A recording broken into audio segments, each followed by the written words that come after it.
네, 또 이 장면을 지켜보는 분들이 많으실 것이기 때문에 이 말씀도 드립니다. 논산에서 오늘 포함해서 앞으로 나흘 동안 딸기 축제가 진행이 됩니다. 딸기 축제 전야제 장소에서 우리 논산 시민 여러분, 충남 도민 여러분께 인사드립니다.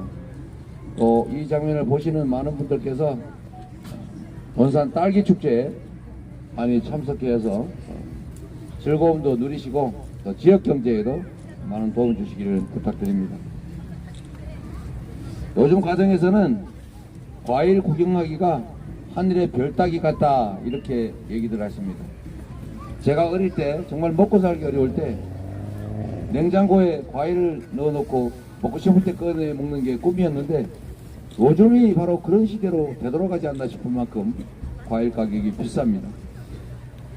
물가 관리를 어떻게 했길래 정부가 대체 무슨 노력을 했길래 이 지경이 됐는지 이해가 되지 않습니다. 서울 마트에서 사과 한 개 10,000원 한다고 합니다. 좋은 사과 한 개가 10,000원인데 알바 1시간 뛰면 10,000원을 못 받습니다. 1시간 열심히 일해도 사과 하나를 받기가 어려운 해괴한 세상이 열리고 말았습니다. 딸기 앞에 20,000원 넘는다는데 다행히 아까 제가 길에서 사보니까 2팩에 25,000원이더군요. 과일만 아니라 배추가 어느 사이에 금추가 됐다고 합니다. 감자 가격도 올라서 세계에서 감자 가격이 가장 비싸게 됐다고요. 10대 경제대국 대한민국 국민들께서 먹고 사는 문제, 그야말로 먹는 문제를 걱정하게 됐습니다. 그런데 이 정권의 대응 너무 처참하고 한심하기 짝이 없습니다. 살인적인 고물가를 잡기는커녕 총선용 관권선거, 부정선거 하느라고 정신없습니다. 집권 세력 간의 권력 다툼에 정신이 팔려서 우리 국민들의 삶에 대해서는 제대로 신경도 못 쓰고 있습니다. 무능한 데다가 무관심하기까지 합니다. 물가 대책이라고 내놓은 게 기가 막히게도 못난이 과일을 공급하는 거라고 합니다. 엄발의 오줌 누기 같은 일시 할인 행사, 이게 또 하는 일입니다. 대파 한 단에 875원이라고 했나? 제가 실제로 대파 한 단 사보니까 5,000원이더군요. 대체 875원짜리 대파가 그날만 어디 특정하게 있었던 모양입니다. 제대로 살펴봐야지요. 물가를 잡을 의지도 없고 능력도 없는 역대 최악의 무능한 정부입니다. 국민의 삶을 완전히 망가뜨려 놓고도 반성하지 않는 뻔뻔한 정부, 구제불능 정권입니다. 주권자의 손으로 반드시 심판해야 합니다. 그래야 정신을 차립니다. 나라의 주인은 대통령이 아니라 국민입니다. 우리는 왕을 뽑은 것이 아니라 국민을 위해 일할 충직한 일꾼을 뽑은 것입니다. 그런데 이 정권은 마치 국민을 지배 대상으로, 종으로 생각하고 있습니다. 자신들이 모습이요 일꾼이라는 생각을 하지 못하고 오히려 국민들을 대상으로 여기고 자기들이 주인인 줄 착각하고 있습니다. 대통령은 왕처럼 영부인은 중전마마처럼 군림하고 있는 것 아닙니까? 대통령 심기를 거스르면 누구든 입을 틀어 막습니다. 입 틀막. 비판 언론을 향해서는 생선 횟칼로 테러 당할 수 있다고 협박을 합니다. 칼틀막 정권. 영부인에게 여사라고 호칭 안 붙였다고 방심위에서 징계까지 합니다. 말이 앙뚜아네트입니까? 국민이 피로 지킨 민주주의가 송두리째 무너져 내리고 있습니다. 국민 여러분, 이 정권은 국민과 약속했던 공정과 정의, 상식 완전히 배반하고 파괴했습니다. 가장 정의롭지 못했던 정권이 전두환 정권이었는데 이 전두환이 내세운 구호가 정의사회였습니다. 가장 공정하지 못하고 가장 정의롭지 못하고 가장 상식적이지 못하다 보니까 상식과 공정을 내세우고 있습니다. 영부인은 온갖 범죄 혐의를 받고 있는데도 제대로 조사 한번 안 받고 있습니다. 윤석열 대통령 스스로 특검을 거부하는 자가 범인이라고 노래 부르지 않았습니까? 그런데 국민의 명령인 김건희 특검법은 거부했습니다. 범인임을 자백한 것입니까? 국민의 목소리를 존중하겠다. 국민은 언제나 옳다 그러더니 국민의 70%가 반대하는 김건희 특검법 왜 거부하는 것입니까? 말 따로 행동 따로 아닙니까? 이종섭 국외 도주 사태, 이것도 심각한 문제입니다. 지금 국내 무슨 행사 때문에 잠시 들어왔다는데 그런다고 문제가 해결되지 않습니다. 문제의 본질은 범죄를 은폐한, 수사를 방해한 중대 범죄 핵심 피의자 출국 금지를 해제해서 국민의 세금으로 호주대사로 임명해서 월급 줘가면서 해외로 도피시켰다는 것 아닙니까? 지금 해야 될 일은 국내에 무슨 행사 때문에 들어와라 하는 게 아니고 바로 즉각 해임하고 그리고 즉시 출국 금지해서 조사받고 기소하고 재판해야 합니다. 이 정권은 이런 거 하지 마시라고 했죠. 이 정권은 정의와 상식, 양심이 씨가 말랐습니다. 국민을 얼마나 우습게 보면 백주대낮에 이런 일을 벌입니까? 용서해서는 안 됩니다. 그리고 잊어서도 안 됩니다. 국민들께서 투표로 정권의 사법질서 파괴, 국기문란에 대해서 엄정하게 심판해야 합니다. 논산 시민 여러분, 정권의 심판 반드시 해야 합니다. 잘하면 상을 주고 못하면 벌을 줘야 하지 않겠습니까? 맞습니다. 정권을 심판하는 날까지 20일 남았습니다. 이번 총선은 우리 국민과 나라를 망친 윤석열 정권과의 대결입니다. 민주당과 국민의힘의 대결이 아닙니다. 국민이 반국민 세력, 반국민 정권과 싸워서 반드시 이겨야 하는 날입니다. 나라를 망치고도 국민을 배신하고도 전혀 반성하지 않는 뻔뻔한 윤석열 정권 반드시 심판해야 합니다. 우리 민주당이 논산 시민들의, 대한민국 국민들의 심판을 위한, 승리를 위한 유용한 도구가 되겠습니다. 윤석열 정권 폭정을 심판하고 미래희망 5대 비전을 통해서 대한민국을 다시 세울 것입니다. 첫째, 1, 2, 3, 4, 5 5가지 비전을 말씀드립니다. 출생률 1명 1.0을 회복해서 지속 가능한 대한민국을 다시 만들어 가겠습니다. 둘째, 물가 상승률 2% 내로 관리해서 우리 서민들의 먹고 사는 문제로 고통받는 일이 없게 하겠습니다. 셋째, 3% 성장률을 회복해서 경제의 성장판을 새로 열겠습니다. 넷째, 4대 혁신강국 도약을 통해서 다시 세계적인 경제 선도국가로 발돋움하겠습니다. 다섯 번째, 주가 5천 시대를 열어서 매력적인 투자 국가를 만들 것입니다. 1, 2, 3, 4, 5 여러분과 함께 만들어 가도록 할 것입니다. 나라의 주인 국민이 결단하면 가능합니다.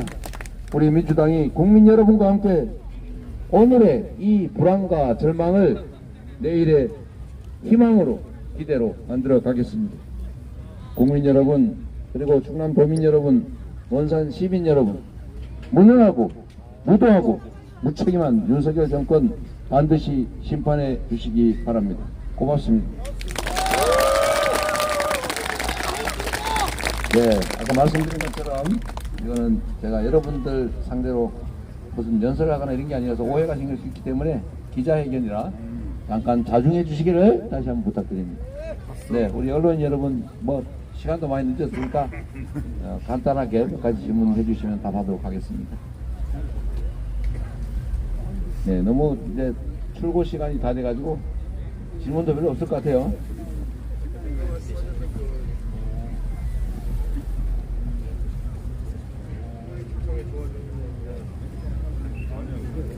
아니야, 마이크 아니야. 마이크 아닌데. 앞에 나와. 큐 나와서. 네, 말씀하세요.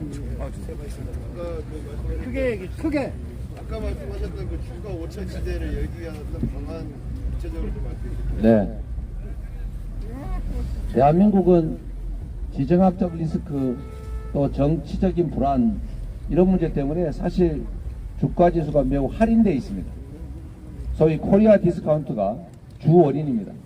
똑같은 주식도 한국에 상장할 경우하고 미국이나 유럽에 상장할 경우에 주가 금액이 다릅니다. 이유는 아주 단순합니다. 두 가지가 결정적인데, 첫 번째는 한반도 지정학적 리스크. 이게 지금 전쟁을 휴전한 국가라서 이거 언제 혹시 전쟁 다시 시작되는 거 아닐까? 이런 불안감 때문에 기본적으로 똑같은 조건이라면 한국보다는 다른 나라에 투자한다. 똑같은 기업이라도 한국보다는 다른 나라 기업에 투자한다 라고 하는 게 바로 중요한 문제 중 하나입니다. 한반도를 평화롭게 관리해야 합니다. 한반도가 전쟁의 위기, 지금 윤석열 정권이 만들어 놓은 것처럼 내일 당장 전쟁이 나도 이상할 게 없는 이런 군사적 긴장 대결이 고조화되는 이런 상황에서는 외국인들이 투자하지 않습니다. 뭐 유럽에도 미국에도 좋은 주식 많은데 뭐 하려고 한국 주식을 사겠어요? 혹시라도 전쟁 나면 완전히 망하는, 한반도를 평화롭게 관리하는 것, 이게 바로 중요한 경제 정책이고 주가 관리 정책입니다. 가장 중요한 거죠. 지금 윤석열 정권이 쓸데없이 과도하게 외교 문제를 그야말로 불필요하게 자극을 하는 바람에, 불필요하게 중국이나 러시아하고 대결적으로 가는 바람에 대한민국의 가장 큰 무역 흑자국가 중국이 완전히 가장 큰 무역 적자국이 되어버렸어요. 왜 양안 대만 문제 가지고 자기들끼리 다투는 문제에 우리가 끼어듭니까? 그냥 당신들의 문제는 당신들의 문제예요. 국제관계는 우리는 기존의 질서를 존중한다, 이렇게 우아하게 한마디 하고 가만히 있으면 될 것을 공연히 그 싸움에 끼어들어가지고 한쪽 편 드느라고 척을 지고 말았지 않습니까? 그러니 중국 국민들이 혐한 감정이 생겨가지고 이제 한국 싫어, 이래서 물건을 안 사지 않습니까? 왜 그런 짓을 합니까? 그냥 열심히 쎄쎄 하면서 그냥 물건 열심히 잘 팔아주게 하면 안 됩니까? 국제 외교 관계를 잘 관리하는 것, 한반도 평화 문제를 잘 관리하는 것이 첫 번째 길입니다. 두 번째로, 한국의 주식시장은 너무 불공정해요. 대통령 부인도 주가 조작했다는 얘기 아닙니까 지금? 맞습니다. 그러고도 멀쩡해요. 23억인가 이익 봤다는 얘기까지 있던데 증거도 있다는 거 아닙니까? 이걸 엄벌을 해야 주식시장에 안심하고 투자하지 않겠습니까, 여러분? 맞습니다. 누군가가 주가를 조작해가지고 내 돈 다 빼먹는데 거기다 주식시장에 왜 투자를 합니까? 투자했더니 맨날 주가 조작 때문에 피해를 입는 그 주식시장에 왜 하겠어요? 투자를 안 하니까 당연히 주가가 낮아질 수밖에 없지 않습니까? 그리고 무슨 상장을 할 때 분할 상장하면서 알맹이를 쏙 빼먹어버려요. 왜 그런 걸 허용을 합니까? 좋은 회사가 있으면 이 회사의 주식을 가지고 있었는데 요즘에 알맹이를 쏙 뽑아가지고 따로 빼니까 이거 껍데기 될 거 아닙니까? 그 요거는 대주주들이 자기들이 다 가져요. 훔친 거 아닙니까? 왜 이렇게 합니까? 이 주식시장 내에 불공정 문제를 방치하고 심지어 그거를 불공정을 부당 경쟁을 옹호하다 보니까 주식시장이 엉망이 된 거예요. 그래서 투자 잘 안 해요. 한다면 공정한 시장에 가서 투자를 하지, 이 불안해서 투자하겠습니까? 주식시장 안에 이 불공정 문제를 시정하는 것, 이게 또 하나의 길이다. 마지막으로 제일 중요한 그런 거죠. 한국 경제가 성장하겠구나, 한국 기업들이 앞으로 수익이 더 늘어나겠구나, 국제 경쟁이 생기겠구나 생각되면 한국 기업에 투자할 거고, 그럼 주가지수 올라갈 거 아닙니까? 그런데 이 정부가 하는 거 한번 보십시오. 제일 중요한 거, 한국은 수출 국가입니다. 수출해야 먹고 사는 나라예요. 맞습니다. 그런데 수출 환경이 점점 나빠지는데, 아까도 얘기했지만 한반도 평화위기, 이거 수출하는데 심각한 장애죠. 주변 국가들하고 이상하게 적대적으로 가는 거, 이것도 치명적이죠. 또 치명적인 거 있습니다. 이제 온 국민이 다 알게 된 거 아리백입니다. 아리백. 재생에너지로 생산하지 않은 제품은 이제는 안 산다. 재생에너지로 생산한 재생에너지가 100% 투입된 제품만 산다. RE100 재생에너지 100%. 이게 글로벌 기업들의 표준이에요. 이제 앞으로 5년 10년 지나면 화석연료로 생산한 즉 석탄, 오일, 석유 이런 걸로 전기 생산해 가지고 제품 생산하면 안 산다 이 말입니다. 전 세계가 이렇게 가고 있어요. 그래서 전 세계가 재생에너지를 어떻게 확보할까 고민을 하고 있습니다. 그런데 우리나라는 재생에너지 생산 목표를 이 정부 들어서 목표를 낮춰버렸어요. 세계에서 인정도 안 하는 원자력 발전하겠다고 합니다, 여러분. 원자력 한 기 만들어봐야 1기가 와트 생산하는데 태양광으로 얼마든지 생산할 수 있어요. 풍력으로 얼마든지 생산할 수 있어요. 이미 유럽에는요, 석유, 화석연료로 생산하는 전기 가격보다 재생에너지 가격이 훨씬 더 쌉니다. 이제 원자력 발전 단가보다 더 떨어지고 있어요. 그런데 지금 원자력 하겠다잖아요. 원자력은 재생에너지로 쳐주지 않습니다, 여러분. 어떤 일이 벌어지냐? 앞으로 5년 후, 10년 후에 재생에너지를 어떻게 조달할 것인지를 내라 이렇게 요구를 합니다, 글로벌 기업들이. 장기 계약을 해야 될 거 아닙니까? 5년, 10년. 그럼 너 5년 후, 10년 후에 재생에너지로 생산한 제품을 어떻게 조달할래? 하는데 한국에서 조달할 길이 없어요. 재생에너지를 먹고 죽을 애도 없어요. 그럼 어떻게 해야 됩니까? 재생에너지를 생산해야 될 거 아닙니까? 재생에너지 생산 산업도 지원을 해줘야 될 거 아니에요. 그런데 반대로 하고 있습니다. 재생에너지 태양광 발전 산업들 관련 기업들을 지금 혹시 뭐 없나 턴을 탈 털어가지고 다 도로 탈출하고 있어요, 해외로. 어떻게 되겠습니까? 수출 기업들이 그러면 이제 5년 후, 10년 후에 재생에너지를 구할 길이 없으니까 재생에너지 많은 나라로 옮겨야 거기서 생산한 제품만 팔 수 있으니까 생산 기지를 해외로 빼돌릴 수밖에 없어요. 그럼 국내의 일자리가 사라집니다, 여러분. 이거 나라 망하자고 하는 짓 아닙니까? 그런데 여러분, 이 논산 주변에 빈 공간 많지요. 그냥 지나가는 바람도 많지요. 그거 다 에너지입니다. 저기 개천가에 아니면 시골 농로, 논뚝, 밭뚝 이런 데다 태양광 설치해가지고 그 발전해서 자기가 쓰고 나머지를 팔 수 있으면 농사 짓는 것보다 훨씬 낫지 않습니까? 진짜로 농사 짓는 것보다 몇 배 더 남습니다, 여러분. 전 국토에서 그래 생산할 수 있게 해주면 되는 거예요. 에너지 고속도로 깔아서 지금은 전기를 받고만 있지만 전기를 보낼 수 있는 시스템만 갖추면 누구나 아무 데서나 태양광 에너지 풍력 발전해서 팔 수 있어요. 그러면 먹고 사는 문제도 해결되지요. 산업도 생겨나지요. 에너지 수입도 대체하지요. 수출 기업들 재생에너지 공급해서 생산기지 해외로 빼돌릴 필요 없잖아요. 이런 걸 정부가 해야 되는 거 아닙니까?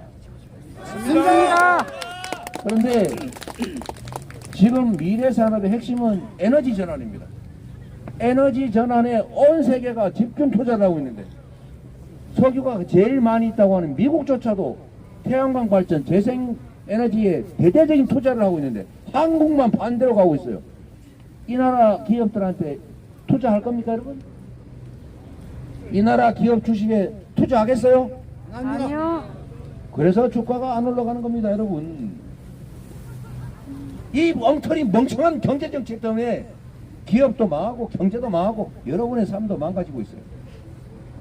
세 가지 좀 말이 길은데 아까 질문해 주신 분, 첫째 정리하면 주식시장 내에 자본시장 내에 불공정을 해소하는 거, 한반도 지정학적 리스크를 최소화하는 거, 세 번째 경제 산업 전략을 미래지향적으로 바꾸는 거. 이렇게 하면 제가 보기에는 그래 오래 걸려 몇 년씩 걸릴 일도 없이 5,000포인트 금방 갈 수 있습니다, 여러분. 네, 네, 말씀하십시오. 농산 포커스의 서준석 기자입니다. 육군 사관학교 농산 유전에 대해서 대통령이 권한을 네, 그 문제 때문에 여러분들 섭섭하게 생각하는 분들 계신 것 같더라고요. 대통령 선거는 끝났고 대통령 선거 때 한 얘기인데 제가 패배했기 때문에 그 얘기도 다 끝난 얘기입니다. 네, 다음. 대전일보의 정동만 기자입니다. 지금 지역의 인구 소멸 문제가 지금 심각합니다. 네. 대책이 있으신 거죠? 혹시 또 논산에 어떤 변경 방향이 있으신지? 논산뿐만이 아니고 인구 소멸 문제 걱정하시잖아요. 지금 대한민국이 수도권은 땅 한 평이 1억, 2억 이렇게 합니다. 거기서 뭔 경쟁력이 생기겠어요? 지방에 가면 땅이 농사 짓는 땅이 남아돌아서 논이 밭이 묻고 있어요. 그렇죠? 맞습니다. 제가 경기도지사를 할 때 그 경기 북부에 연천이라고 제일 발전이 더딘 곳에 청산면이라고 그 중에서도 가장 못 사는 그런 면이 하나 있었습니다. 인구가 계속 줄죠, 당연히. 거기다 제가 뭘 했냐? 1인당 월 15만원씩의 지역 카페를 농촌 기본소득으로 지급한다. 대신에 그거는 지역에서만 쓸 수 있는 지역 카페로 주겠다. 거기서 지금 지급을 하고 있어요. 작년부터 하고 있는데 놀랍게도 계속 줄던 인구가 늘고 있습니다. 여러분 15만원 별로 크지 않습니다. 경기도 예산이 한 몇 조 정도, 한 25조 30조 이 정도쯤 됩니다. 연천군 군민들한테 애 어른 가리지 않고 부자 가난한 자 가리지 않고 지역 카페로 월 15만원씩 일단 5년 계속해서 특별한 변화가 없으면 계속 지급한다 했더니 한 달에 2명이 살면 30만원 아닙니까? 지역 카페로 줬잖아요. 동네에 미용실이 생기고 있다 그래요. 왜냐하면 그 동네에서만 써야 되니까. 인구도 늘고 있어요. 예산으로 치면 크지 않습니다, 여러분. 그리고 우리 논산시장 해보셔서 할 텐데 그 농촌 지역에 군 단위 같은 경우는 소위 농어촌 특별교부세라고 하는 게 있죠. 그걸로 반드시 기반 시설만 해야 되니까 산에 있는 논에 밭에 다리 만들어주고 길 까느라고 돈을 쓸 때가 그거밖에 못 쓰니까 전부 산에다가 길 내고 있어요. 그거 차라리 지역 카페로 동네에 줘가 동네에서만 쓰게 하면 동네 경제가 살겠죠. 이게 우리 사회의 가장 심각한 문제는 뭐냐면 불평등입니다. 양극화예요. 우리 사회 전체적으로는 돈이 엄청 많아요. 그런데 그걸 소수가 많이 가지고 있어요. 근데 쓸 데가 없어요. 그래서 쌓아놓고 있습니다. 그래서 대부분의 사람들은 가난해요. 쓸 돈이 없어요. 먹고 죽을래도 돈이 없습니다. 그런데 이거를 서민들에게 지급을 해서 동네에 반드시 쓰게 하면 동네 경제가 팽팽 돌아갑니다. 그게 경제가 활성화되는 길이에요. 저는 농촌도 우리 이 중에도 아마 그런 분 많을 겁니다. 아, 이 경치 좋고 물 좋고 공기 좋은 이런 데 와서 조용하게 살면 좋겠다. 근데 먹고 사는 게 걱정이죠?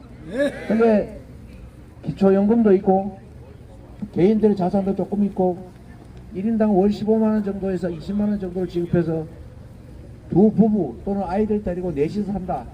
한 달에 60만원 정도 30만원 정도가 지원이 됐더라. 추가로 후성기도 키우고 놀고 있는 땅에다 농사도 짓고 아까 얘기한 대로 태양광 발전기라도 해서 내가 다 에너지는 다 필요한 거 여기서 쓰고 나머지는 팔고 이렇게 하면 저는 시골로 돌아올 사람 오지 말래도 막 돌아올 것 같아요. 실제로 이런 사례가 있습니다. 여러분. 우리나라에는 섬으로만 만들어진 군이 있어요. 그냥 보통 군도 막 인구가 빠져나가니 섬으로만 된 군이 오죽했겠어요? 인구가 계속 줄 수밖에 없죠. 거기가 신안군입니다. 섬으로만 된 군인데 우리 박명선 시장도 잘 아는 사람이에요. 바구량이죠, 그 사람이. 바구량 군수라는 사람이 정부하고 싸워가면서 뭘 했냐면 그 섬의 해변에 그 폐염전들 많잖아요. 농사도 못 짓고 그냥 버려진 폐염전이나 방치된 해안이 엄청 많습니다. 거기다가 태양광 발전소를 유치하기 시작했습니다. 태양광 발전소를. 어렵잖아요. 그냥 쭉 밀어가지고 태양광 패널 달면 됩니다. 그리고 그 모아서 팔기만 하면 되거든요. 이거를 기업들만 하니까 동네 사람들이 싸움이 나잖아요. 동네 주민들한테 30%인가 지분을 줬습니다. 야, 여기서 남는 거는 30%는 동네 주민들 몫으로 한다. 이래가지고 그러면 거기 돈이 드는 건 다 정부가 빌려줘요. 저리로. 이름만 올리는 겁니다. 그래서 거기는 어떤 정책을 하고 있냐? 햇빛연금 정책을 하고 있습니다. 신안 국민들에게는 태양광 발전에서 나온 소득의 일부를 나눠주기 시작했는데 지금 연간 보통 250만 원 정도가 된다고 합니다. 가구당입니다. 앞으로 가구당 500만 원 정도를 주는 게 목표예요. 500만 원 정도가 곧 실현이 된다고 합니다. 그러다 보니까 여기 인구가 자꾸 늘어가지고 이 군수가 고민이 생긴 거예요. 너무 많이 들어오는 거예요, 도로. 그래서 제한을 하기 시작했습니다. 어떻게 제한을 했냐? 30대가 들어오면은 바로 연금을 지급하고 40대는 1년 있다가 지급하고 50대는 3년 후에 지급하고 이런 식으로 차등을 주기 시작한 거예요. 너무 한꺼번에 들어오니까. 지금도 인구가 늘어나고 있습니다. 신안군은. 일석십조 아닙니까, 여러분? 에너지 자급하죠. 소득 늘어나지요. 지방 소멸 해결하지요. 균형 발전 저절로 되지요. 여기다가 정부에서 조금만 더 지원해주면 제가 보기에는 농촌 소멸 문제 그리 걱정할 일 아닙니다. 여기 계신 분들도 상당수는 아마 야, 내가 최소한의 생존만 보장되면 이 여기서 아둥바둥 직장도 없는데 이러고 사느니 한 달에 누가 30만 원만 어떻게 지원해줘서 살 수만 있으면 저기 산속에 들어가가지고 아침 저녁으로 그림 그리고 작품 쓰면서 나 한번 살아봐야지. 여러분의 꿈 아니에요? 맞습니다. 여기가 돌아갈 사람 많을 겁니다. 이게 해결책입니다. 무슨 기반 시설을 많이 깔고 이건 다음 문제예요. 사람들이 살 수 있게 해주면 당연히 기반 시설 늘어날 거고 동네 가게 늘어날 거고 가게 늘어나면 당연히 인구 늘어나고 점점 바뀌는 거 아닙니까? 제가 드리고 싶은 말씀은 정성의 문제다. 관심의 문제다. 우리 황명선 시장이 아마 여러분한테 어떤 평가를 받는지 잘은 모르겠는데 제가 보기엔 엄청 잘 받고 있을 것 같아요. 네?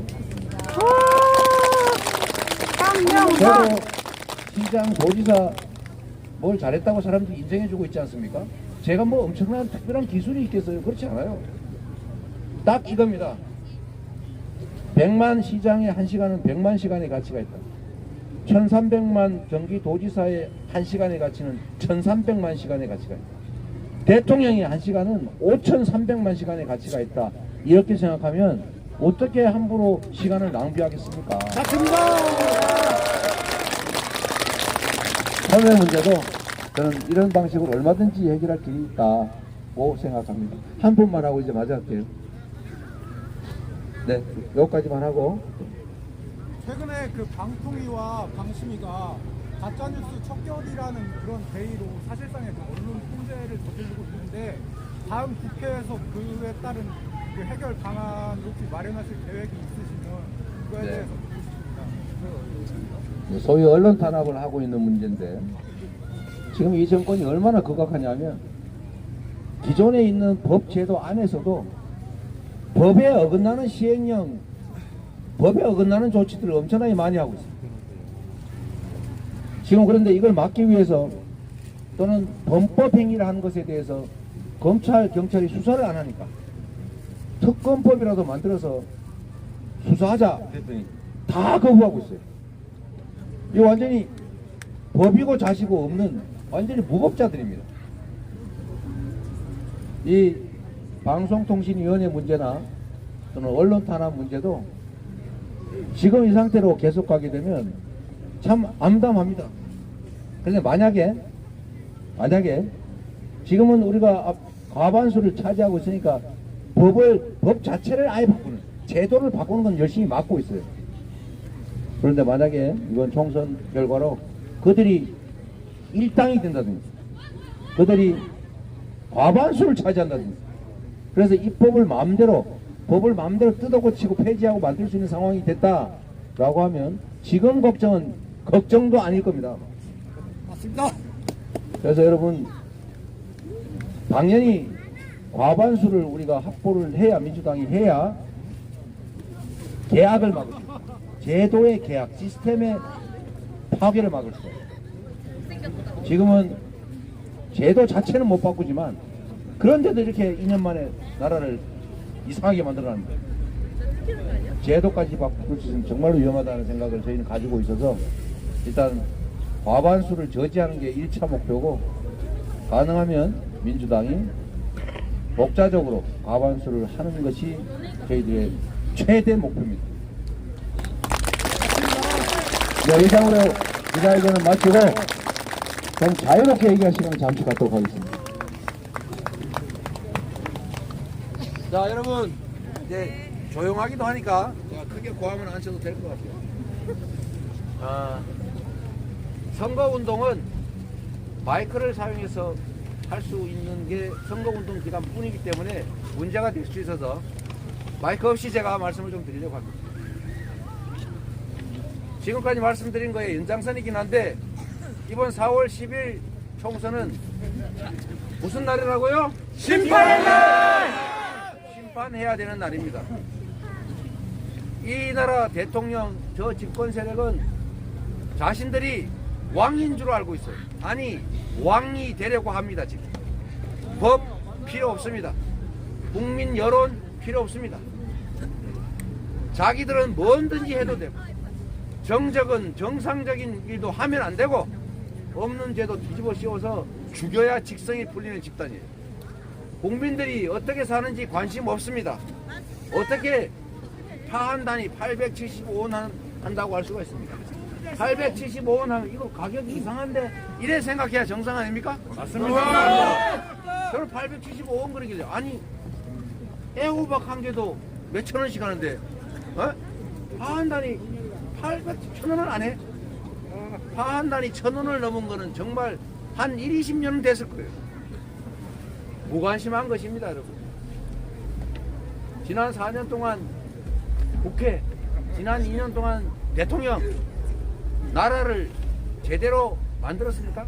특히 지난 2년도 안 된 짧은 시간에 경제 완전히 폭망했죠. 네. 가만히 놔뒀으면 이것보다 훨씬 나았을 겁니다. 공연이 주물럭거리 가서 더 망쳐놨어요.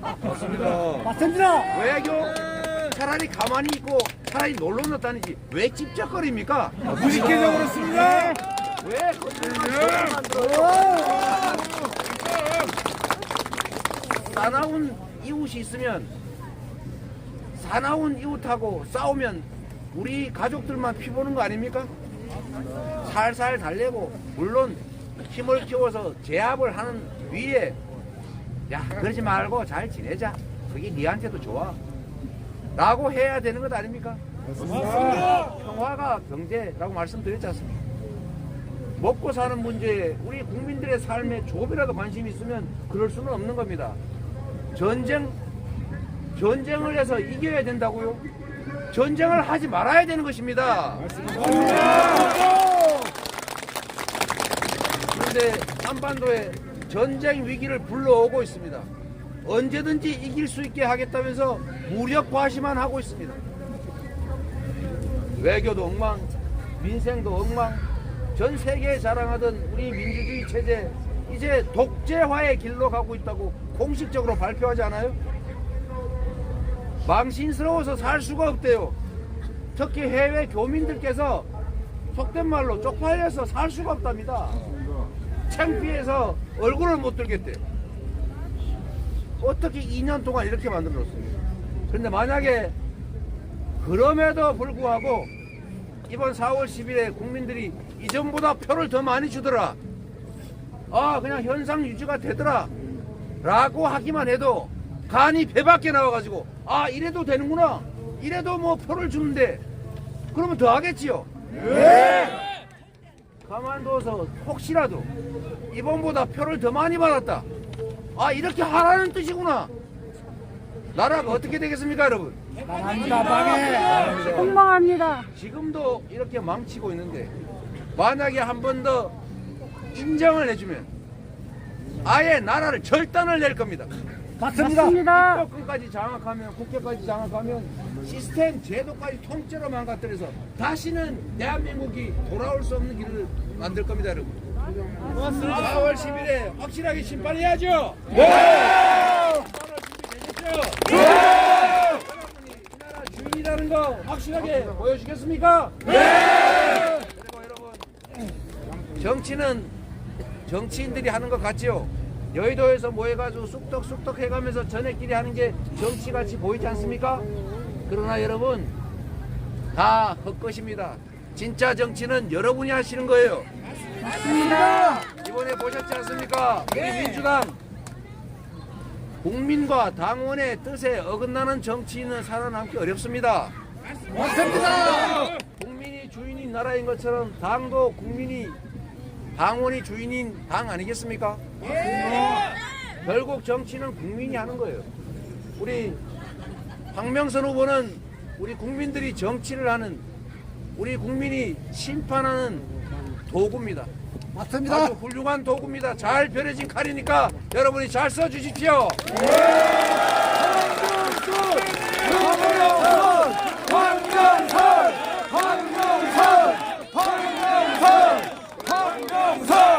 제가 기초단체장도 같이 했고 단체장 지방행정을 할 때 함께 했던 분인데 제가 참 배운 게 많은 사람입니다. 정말로 열심히 일했을 뿐만 아니라 아이디어도 참 좋아요. 그리고 여러분 말씀드렸지 않습니까? 무슨 어디 가서 특강 받아가지고 특별한 기술을 배운 사람은 아닙니다. 정성과 충정이 뛰어난 거예요. 국민과 시민에 대한 애정과 충심이 뛰어나기 때문에 하루 종일 뭘 하면은 칭찬받을 수 있을까? 어떻게 하면 우리 논산 시민 더 잘 살게 할 수 있을까? 어떻게 하면 논산 시민들의 얘기를 더 많이 들을까를 끊임없이 고민하고 노력했기 때문에 여러분의 목소리를 반영한 시정이 가능했던 것이고, 그래서 성과도 났던 것이고, 그래서 여러분이 인정하고 있지 않습니까? 이제 국회로 보내주십시오. 이번 총선에서 반국민 정치 세력을 심판하는 도구로 쓰시고, 그래서 국회로 가서 논산을 위해서, 계룡을 위해서, 금산을 위해서, 충남을 위해서, 대한민국을 위해서 일할 수 있는 기회를 확실하게 좀 만들어 주십시오, 여러분.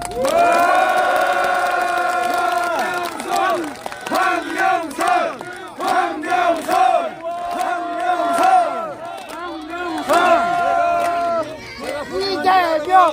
네. 한명선 잘 부탁드립니다.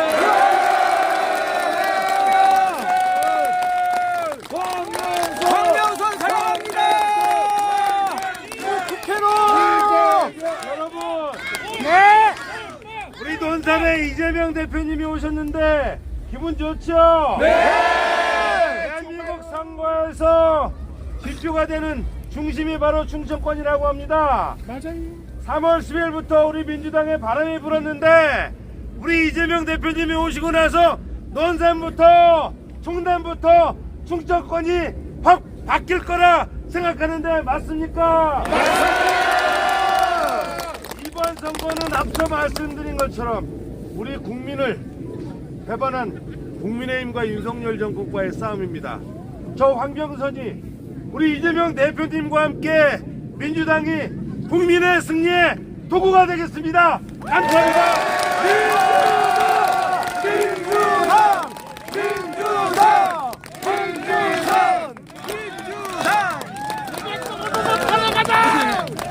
배우자다.